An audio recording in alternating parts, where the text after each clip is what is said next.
Di saat lu pakai iPhone buat joget-joget, Hollywood pakai iPhone buat bikin film zombie. Film ini merupakan sequel dari 28 hari kemudian dan 28 minggu kemudian. Penasaran dengan kisahnya? Yuk kita bahas. Film ini dibuka dengan sekelompok bocil yang sedang menonton Teletubbies. Di luar kamar terdengar suara yang menyeramkan. Karena penasaran, salah satu bocil yang bernama Ronnie menguping di pintu. Tiba-tiba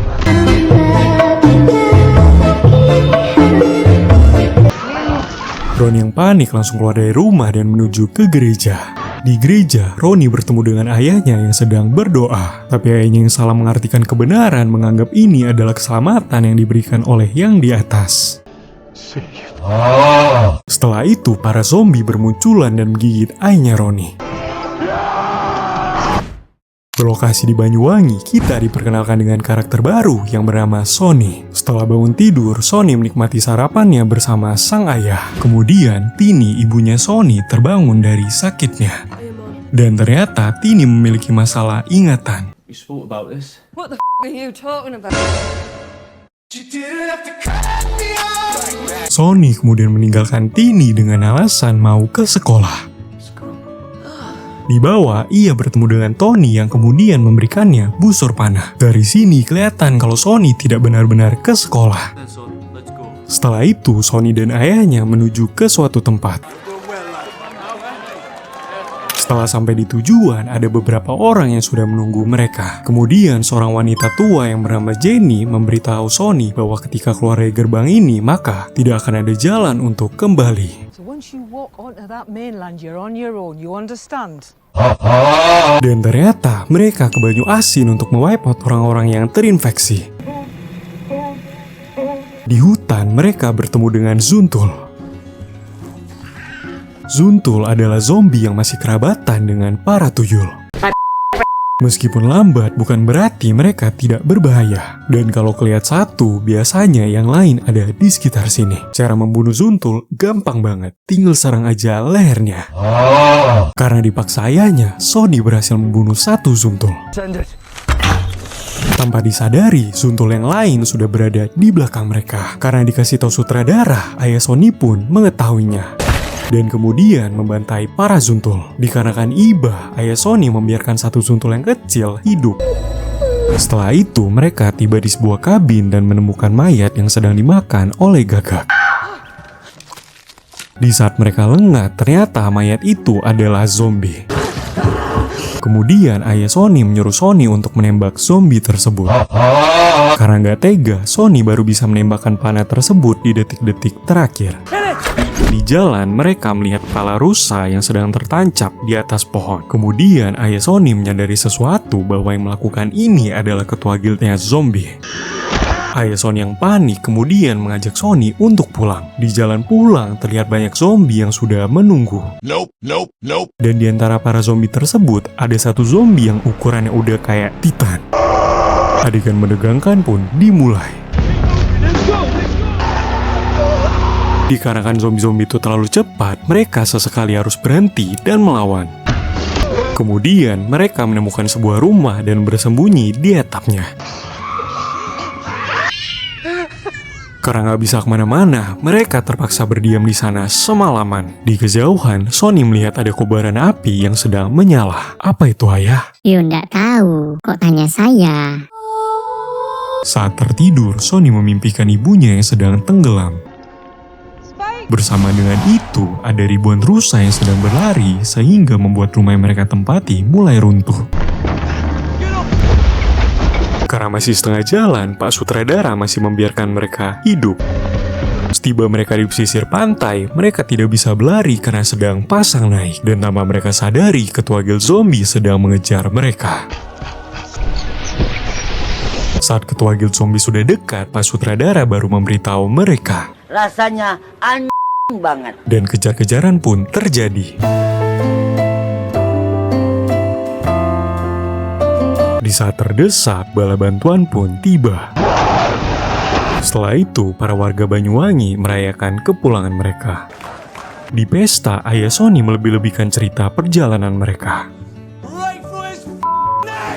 Kemudian, ayah Sonny meninggalkan Sonny sendirian. Sony yang gak terbiasa minum bir muntah dan keluar mencari ayahnya. Dan di saat itu Sony melihat ayahnya selingkuh.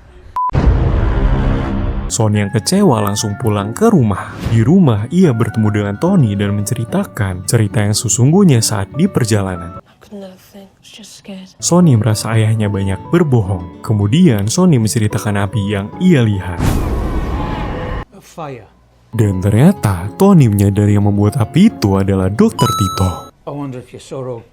Dan Dr. Tito pernah menolong hidup Tony. Seketika itu, Sony makin yakin bahwa ayahnya bohong akan segala hal. Hal ini dikarenakan ayahnya Sony pernah menyatakan bahwa sudah tidak ada dokter lagi di dunia ini.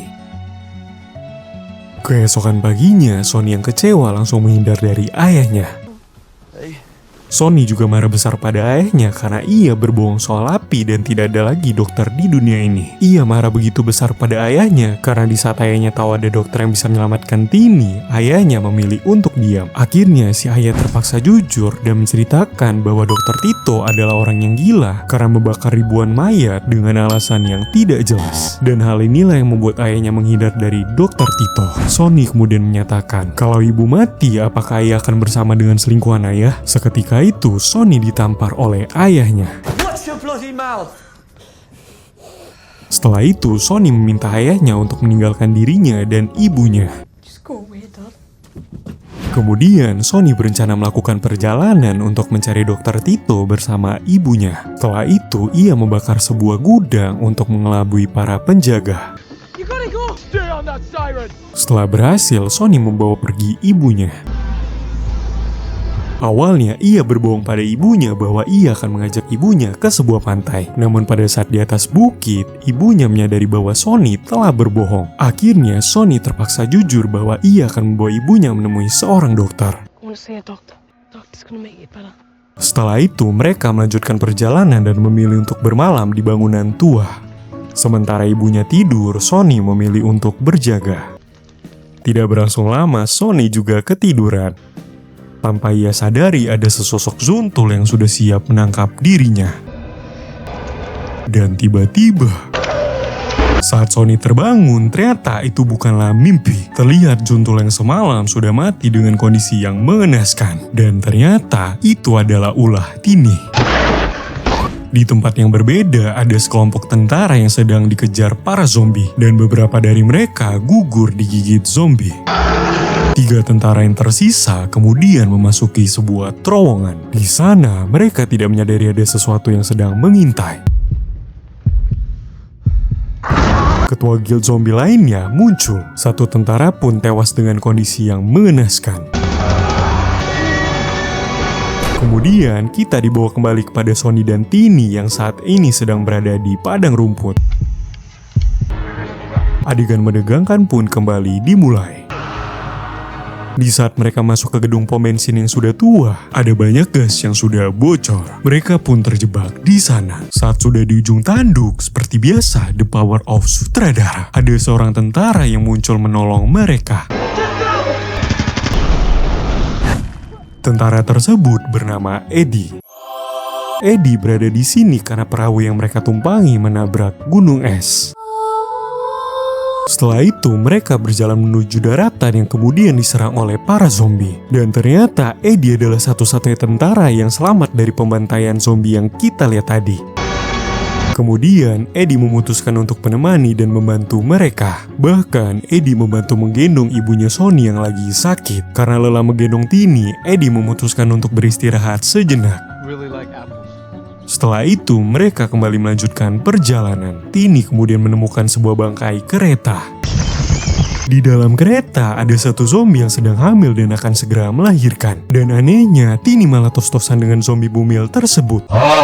Ternyata, Tini sedang membantu persalinan zombie bumil tersebut. Dan setelah melahirkan, zombie bumil tersebut tiba-tiba bangun dan ingin menyerang. Eddie kemudian membunuh zombie bumil tersebut. Kemudian, Eddie meminta Tini untuk membiarkannya membunuh bayi zombie bumil tersebut. Karena Tini menolaknya, Eddie mengancam akan membunuh mereka semua. Tapi tiba-tiba, Eddie pun mati dengan kondisi yang mengenaskan. Dan yang membunuh Eddie ternyata adalah ketua guild zombie. Dan zombie bumil tadi ternyata adalah istrinya. Adegan menegangkan pun kembali terjadi. Dan di saat terdesak, muncullah seseorang dengan kepala pelontos. Ia kemudian menembaki ketua guild zombie dengan obat bius. Dan ternyata itu adalah Dr. Tito. Setelah itu, mereka menuju ke tempat Dr. Tito. Di jalan, Sonny melihat ada tempat aneh yang tersusun dari tulang belulang. Dr. Tito kemudian merespon, itu adalah tempat untuk mengingat kematian. Bahasa gaulnya, kuburan bro. Setelah sampai di sana, Dr. Tito kemudian membakar kepala Eddie. Kemudian Dr. Tito meminta Sonny untuk menaruh tengkorak kepala Eddie dimanapun yang ia mau. Di sisi lain, Dr. Tito menyadari bayi yang mereka gendong adalah bayi yang baru lahir. Sehingga Dr. Tito mengira kedatangan mereka ada sangkut pautnya dengan bayi itu. Sonny kemudian menjelaskan bahwa bayi itu adalah bayi dari zombie bumil. Dr. Tito kemudian menjelaskan kenapa bayi tersebut tidak menjadi zombie karena dibungkus dengan plasenta. Magic of the placenta. Setelah itu, Dr. Tito menanyakan alasan yang sebenarnya untuk apa kau datang menemuiku di sini. Aku ingin kau memeriksa ibuku. Dr. Tito kemudian memeriksa kondisi Tini. Dari apa yang ia lihat, Tini sepertinya memiliki kanker. I think you have cancer. Dengan berat hati, Dr. Tito menyatakan tidak ada cara untuk menyembuhkan ibunya Sonny. Sonny pun kecewa dan bersedih. Please, you must be able to help her. Setelah itu, Dr. Tito mempersiapkan senjata untuk menembak sesuatu. Dan ternyata Dr. Tito hendak menembak Sonny dengan obat bius agar membuat dirinya tenang. Setelah Sonny lebih tenang, sesuai dengan kesepakatan bersama Tini, Dr. Tito mengajak Tini untuk pergi ke suatu tempat. Ternyata Dr. Tito ingin mengakhiri penderitaan Tini dengan membunuhnya. Sonny pun teringat kenangan-kenangan bersama ibunya. Setelah itu, Dr. Tito membawa tengkorak seseorang yang ternyata itu adalah tengkoraknya Tini. Dr. Tito lalu meminta Sonny untuk menaruh tengkorak ibunya di tempat yang terbaik. Yang kemudian, Sonny memilih untuk menaruh tengkorak ibunya di puncak menara tengkorak. Love you, Mom. Dikira mau tamat, ternyata ketua guild zombie yang tadi kembali dan mencari mereka. Dengan brutal, ketua guild zombie tadi berusaha membobol tempat perlindungan mereka. Di saat mereka kira sudah aman, tiba-tiba Dr. Tito pun tertangkap. Di saat akan mencopot kepala Dr. Tito, Sonny dengan cepat mengambil obat bius dan menembakkannya ke ketua guild zombie. Mereka berdua pun selamat. Setelah itu, Dr. Tito berterima kasih dan meminta Sonny untuk pulang. Akan tetapi, Sonny tidak pulang dan hanya mengantarkan bayinya, serta meminta ayahnya untuk menjaga bayi tersebut dan tidak perlu khawatir untuk mencari Sonny. Kemudian scene kembali kepada Sonny yang sedang membantai para zombie. Tiba-tiba seseorang dengan pakaian nyentrik muncul dan memuji kehebatan Sonny. Kemudian orang tersebut menawarkan bantuan kepada Sonny. Dan adegan absurd pun dimulai. Setelah menghabisi para zombie, orang tersebut memperkenalkan dirinya. Dan ternyata dia adalah Ronnie, satu-satunya anak kecil yang selamat di awal film. Tamat. Pesan moral dari film ini adalah jangan jadi zombie, jadilah zomblo. Karena dengan jadi zomblo, kita tidak akan menyakiti orang lain. Yeay. Sebenarnya plotnya biasa aja sih, tapi kapan lagi kan film zombie dibikin se-emosional ini? Ya untuk kategori film zombie, actionnya dikit sih, tapi buat gue pribadi, gue nggak mempermasalahkan itu sih. Dan yang gue apresiasi filmnya dibuat pakai iPhone weh. Ya kalau dari gue 7/10 lah. Kalau kalian gimana? Kalau kalian suka dengan konten ini, jangan lupa like, komen, dan subscribe. Sampai jumpa di konten selanjutnya.